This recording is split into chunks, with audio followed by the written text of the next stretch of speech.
নাস্তা বানাচ্ছি। এই যে এখানে টমেটো, পেঁয়াজ আর ক্যাপসিকাম দিয়ে হালকা একটু লবণ ও গোলমরিচের গুঁড়া দিয়ে হালকা একটু সিদ্ধ করে নিছি এই ফ্রাই প্যানে। তারপর ক্যাপসিকাম, পেঁয়াজ দিয়ে ডিমটা মিক্স করে তারপর এখানে দিয়ে দিলাম। তো এটা আসলে বাসায় সবাই পছন্দ করে, বাচ্চারা সহ বড়রা। অন্যরকম একটা টেস্ট, মাশাআল্লাহ তাবারাকাল্লাহ। এর সাথে যদি একটু দেওয়া যায় পেঁয়াজ পাতা, মাশাআল্লাহ অসাধারণ টেস্ট আসে মাশাআল্লাহ। বাট পেঁয়াজ পাতা নেই বাসায়, শেষ হয়ে গেছে। তো অপেক্ষা করতেছি মুরব্বি আঙ্কেল আসলে তারপর টেবিলে দিব। এই যে এখানে দুধ চাটা বানিয়ে নিলাম, মাশাআল্লাহ তাবারাকাল্লাহ। আজকে দুধ চাটা চিনি দেয় নেই, আজকে চিনি ছাড়া দুধ চা বানালাম। তো মুরব্বি আন্টির ওনার লবণ খাওয়া নিষেধ, চিনি খাওয়া নিষেধ, মানে কীভাবে খাবে বুঝতে পারতেছি না। সুগারের একটা চিনি আছে, হয়তো ওইগুলো দিয়ে খেতে পারে। ওই দিন দুধ চা বানাইছি, বানানোর পর বলতেছে রেহানা প্লিজ এটার মধ্যে দুধ চায়ের মধ্যে তুমি চিনি দিও না। আমি খেতে পারি না, আমার না দুধ চা খেতে ইচ্ছে করে সবসময়, কিন্তু আমি খাইতে পারি না। তো আমি বললাম যে ঠিক আছে আপনি খাবেন, ঠিক আছে আমি চিনি দিব না, যদি সবার সমস্যা না হয় তাহলে আমি চিনি দিব না।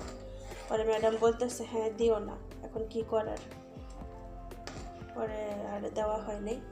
তো যাই হোক আলহামদুলিল্লাহ। দেখেন এই দুধ চাটা সবার আগে চা আর হচ্ছে গরম মশলা দিয়ে যদি আগে কিছুক্ষণ বয়লিং করা যায়, বয়লিং করার পর চা পাতি দিয়ে একটু বয়লিং করে যদি দুধটা দেওয়ার পর একটু বেশি বয়লিং করা যায়, তখন একটা লালটা লালটা ভাব আসে, তখন অনেক ভালো লাগে টেস্ট, একটু আঠা আঠা হয়ে যায়। মাশাআল্লাহ তাবারাকাল্লাহ।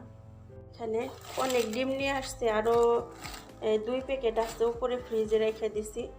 আমাদের বাসায় ইদানিং ডিম আনলে কী হয়, সবসময় মুরব্বি আন্টি এই ডিম ওনার মেয়ের বাসায়, ছেলের বাসায় এগুলি নিয়ে সবসময় ওনাদের ডাইকা ডেকে নিয়ে আসে যে ডিম নিয়ে যাও এটা সেটা। আমরা দিতে চাই না, তারপর উনি জোর করে দেয়।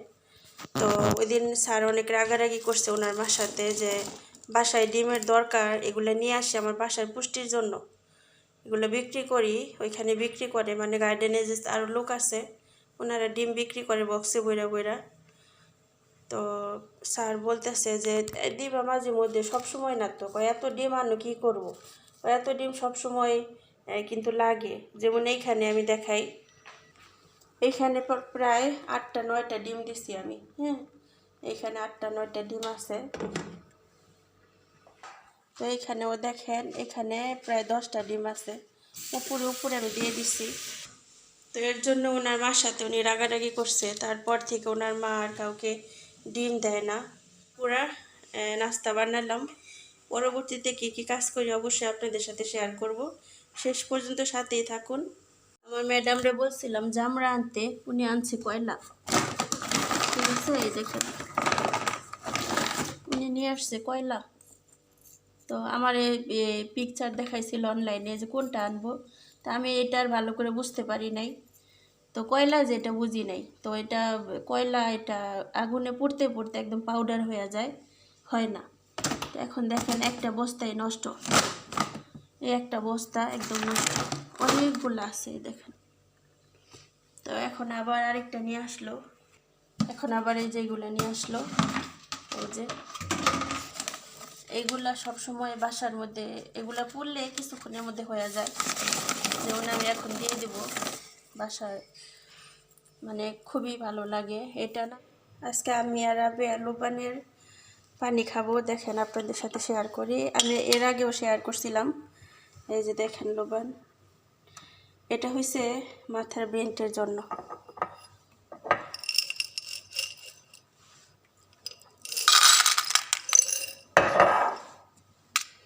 এটা এটা হচ্ছে সুন্নতি, আসলে এটা যে পানির মধ্যে ভিজায় খাইব, যেমন সকালে বা কিংবা রাতের বেলা পানিতে ভিজায় রাখবো, ঠিক আছে, ভিজায় রাখা খাবে, তার মাথার ব্রেন বাড়বে, মানে মাথার মধ্যে কিছু আছে না গ্যাদারিন থাকে, এরকম আর কি, রাস্তা পরিষ্কার, যেমন ধরেন আপনার রাস্তার মধ্যে অনেক ইয়া আছে, জঞ্জাট আছে, ওগুলো পরিষ্কার করলে কিন্তু রাস্তাটা সুন্দর লাগে। ঠিক এরকম এটা মাথার ব্রেন পরিষ্কার করে ভালো হয়। আমি এটা নিজে প্রমাণ পাইছি, ইসলামিক দিক দিয়া, তারপর মানসিক দিক দিয়ে অনেক শান্তি পাওয়া যায়। তো আমি আর রাবেয়া খাবো, তার জন্য এই যে বিসমিল্লাহির রহমানির রহিম।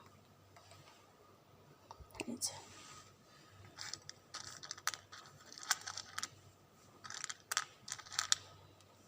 বেশি করেই দিব।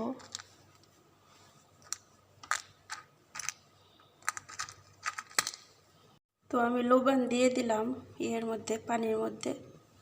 এই যে দেখেন, এই যে এখানে দিয়ে দিছি, আর এখানেও।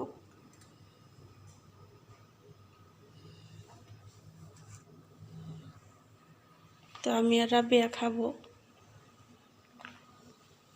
রাতের বেলা খাবো ইনশাল্লাহ, রাতে ঘুমানোর আগে। আর সকালবেলা খাইলে বেশি ভালো, খালি পেটে। তো এটা এখন দেখি অনলাইনে বিক্রি হয়, অনলাইনে সেল করে, যে আরব দেশে দেখি অনলাইনে, ফিলিপিন, তারপর বাংলাদেশ, ইথিওপিয়া, দেখি অনেক জায়গায় সেল করে না রাবেয়া. ناس أول أنت شفتي صح؟ أنا حطيت فيديو. ايوه أنتوا بلاد تسوي سيل. بلاد تسوي قدام. এই দেখেন, মাশাআল্লাহ মাশাআল্লাহ তাবারাকাল্লাহ। এগুলো একমাত্র ইয়ামানি, আমার ম্যাডামের বাবার দেশের পাওয়া যায়, অন্য কোথাও এটা পাওয়া যায় না, কিন্তু ওইখান থেকে ওনারা আইনা বিজনেস করে। মাশাআল্লাহ। আসসালামু আলাইকুম সবাইকে, সবাই কেমন আছেন? আশা করছি অনেক ভালো। আলহামদুলিল্লাহ, আপনাদের দোয়া, আল্লাহর অশেষ রহমতে আমিও ভালো আছি। তো প্রতিদিনের মতো আরও একটি ব্লগ নিয়ে চলে আসলাম আপনাদের মাঝে। আশা করছি সবার কাছে ভালো লাগবে। তো শেষ পর্যন্ত ইনশাআল্লাহ সবাই সাথেই থাকবেন। তো আজকের ব্লগটা শুরু করলাম একদম কিচেন থেকে। দেখতে পাচ্ছেন সকালে রান্না বান্না করলাম, নাস্তা বানালাম। সবার ছুটির দিন ছিল, তো আমাদের এখানে সাপ্তাহিক ছুটি থাকে। শুক্রবারে সবাই অফিস করে, তারপর বাচ্চারা স্কুল করে, হাফবেলা করে বাসায় চলে আসে। শনিবার রবিবার অফ দিন থাকে, আর সোমবার থেকে আবার সব কাজ শুরু হয়ে যায়। তারপর হচ্ছে বাচ্চাদের স্কুল শুরু হয়ে যায়। তো আজকে শেষ সময়টা ছিল, আজকে রবিবার গেল। তো আজকে সবার ছুটি শেষ হয়ে গেল, কালকে থেকে স্কুল, তারপর হচ্ছে কাজকর্ম শুরু হয়ে যাবে। তো আমাদের তো কোনো ছুটি নেই, আমাদের কাজ করতে হবে। সুবহানাল্লাহ, আমরা হচ্ছে বেসরকারি লোক, আমাদের কোনো ছুটি নেই। তো এই হচ্ছে বিষয়, রান্নাবান্নাতে সময় বেশি কাটে। তো সকাল থেকে উঠে অনেক নাস্তা বানালাম, সবাই খাইলো। তারপর এখন দুপুরে রান্না চলে আসলাম। আজকে বললাম যে বাহির থেকে খাবার নিয়ে আসেন। তো আজকে বাসায় একটু টুকিটাকি কাজ করি, যেহেতু আসলে সব সময় দুপুরে রান্নাটা করাটা এতটা একটা ভেজাল আমার কাছে লাগে, আমি যা বলে বোঝাতে পারবো না, যে এতটা ভেজাল লাগে। তো এই রান্নার জন্য অনেক সময় চলে যায়, অনেক সময়। আমার রান্না বান্না করতে কিন্তু ভালো লাগে, বাট প্রতিদিন না একটা বিরক্তকর লাগে। আগে যখন মুরব্বী আন্টি ছিল না, তখন আমি প্রায় রান্না হইতো না বাসায়, যা থাকতো তাই খাইতো, কিংবা বাহির থেকে ওনারা নিয়ে আসতো। শুক্রবার শনিবার কিংবা রবিবার 2 দিন ওনারা, একদিন বাহিরে যাইতো হয়তো, বা আরেকদিন দেখা গেছে অন্যরকম একটা সময় ছিল যখন মুরব্বী আন্টিরা ছিল না।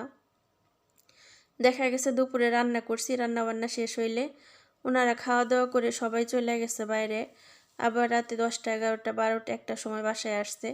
তো অন্যরকম একটা সিচুয়েশন ছিল। তো এখন মুরব্বী আন্টি থাকার পর থেকে রান্না বান্না, তারপর বাসা থেকে কেউ সহজে বের হয় না, একটু বিরক্ত হয়ে গেছি। মানে এখন ইচ্ছা করে একটু বাইরে ঘুরতে যাই, একটু বাইরে বেড়াইতে যাই, কিংবা বাইরে একটু হাঁটাহাঁটি করে। আর এখানে তো ওই অপশন নাই যে বাইরে যাব। তো কালকে আপনাদের সাথে একটা ভিডিও শেয়ার করলাম যে সবাই বাইরে গেছে, বাট আমি বাসায় ছিলাম, আর মেয়ের বান্ধবীরা ছিল। তো একা একা একদম এখন আমি বোর হয়ে গেছি যে কি করব। তো কিছুই করার নাই, যেহেতু এখানে আসি, কাজ করতেই হবে। আর এখানে ওনারা যেভাবে রাখে ওইভাবেই থাকতে হবে। তো সবাই দোয়া করবেন আল্লাহ যেন আমার মনটা ভালো রাখে, আল্লাহ যেন মনটার মধ্যে শান্তি দেয় ইনশাআল্লাহ। তো এদিকে দুপুরে রান্না বান্না করার জন্য আমি আজকে চিকেন সাতে বানাবো। এটা হচ্ছে আরাবিয়ানদের স্পেশাল একটি তরকারি, চিকেন সাতে। তো এটা হচ্ছে বারবিকিউ করতে হয়, এটা আগে রান্না করতে হয়, তারপর হচ্ছে বারবিকিউ করে লাস্ট টাইমে দিতে হয় চিনি। তো এটা আমি অনেকবার ভিডিওতে শেয়ার করছি আপনাদের সাথে। আসলে ডেলি ব্লগ, আমি ডেলি যা কাজ করি সবই আপনাদের সাথে শেয়ার করি। তো এই হচ্ছে বিষয়। তো এই চিকেন সাতেটা যারা যারা রান্না করতে চান তাদেরকে আমি রেসিপি বলে দিতে পারবো।